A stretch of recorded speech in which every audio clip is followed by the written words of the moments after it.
Alright, so today we're going to be talking about this new connector. Is this the XT-30 replacement that we've all been waiting for? Maybe, maybe. There's many pros to this type of connector, but there's also a couple cons.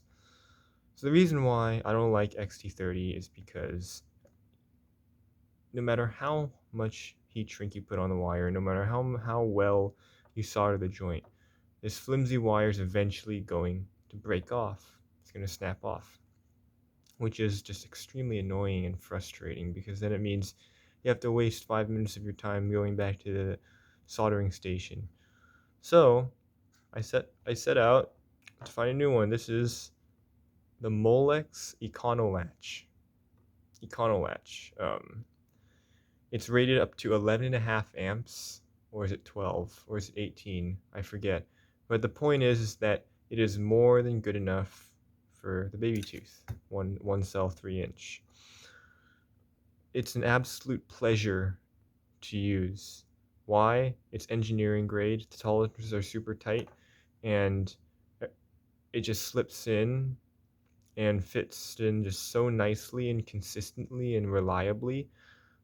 Even if it's like it takes the ease of insertion of a JSTPH 2.0 and then puts that with the robustness and the current of an XT-30. Although that might not be the best description, this is kind of what I was looking for. Um, an engineering grade quality connector that is just very easy to use. And I think these are 23 cents per connector. So this is 23 cents, this is 23 cents, and the pins that you need, they are, I think, about $1 or $2.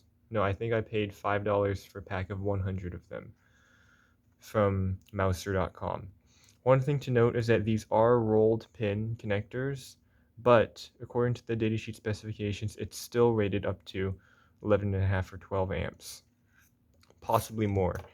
Your mileage may vary based on what type of gauge wire you are using.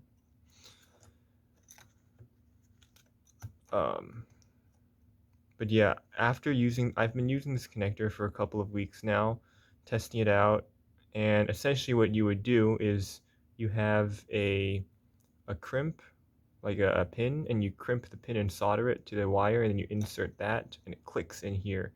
So you really can't reuse these connectors, unfortunately. That's probably the biggest drawback of the EconoLatch. It's kind of like a one-way deal. Another one is when you're actually installing the wire, it can be there's a high chance that you could short the battery if you're doing it on the battery side. So either you need longer battery leads to begin with, or just be very careful and watch what you're doing.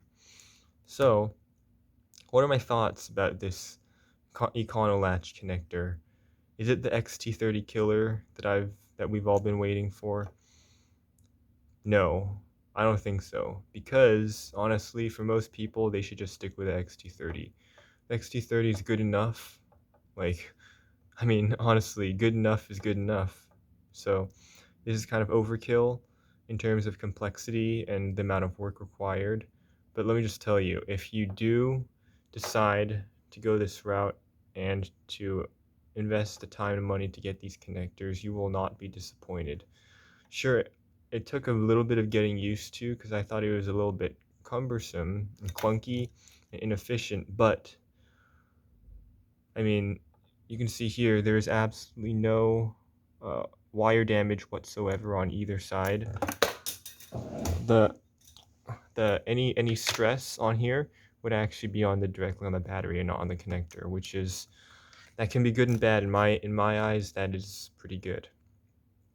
In terms of weight, the connector is 0.1 grams lighter than an XT-30, which XT-30, and that I think this might be because the density of the plastic in this is a little bit less dense than the XT-30, and it also uses rolled pins, which are partially hollow inside.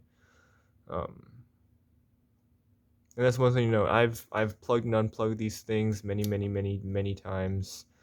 Um, and I don't really see that much wear and tear on this, which is fantastic.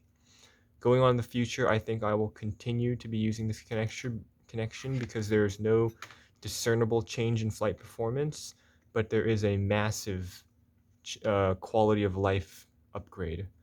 And if you're wondering how I charged them, I just used my old XT-30 parallel charging, and I just made this adapter with more EconoLatch male connectors.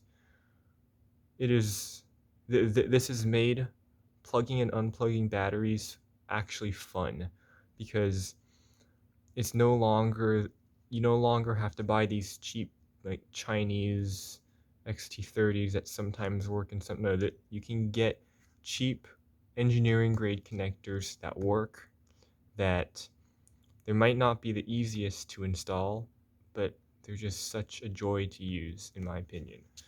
So uh, I'll put a link in the description if you want to purchase some of these, and if you want to try them out for yourself, go ahead.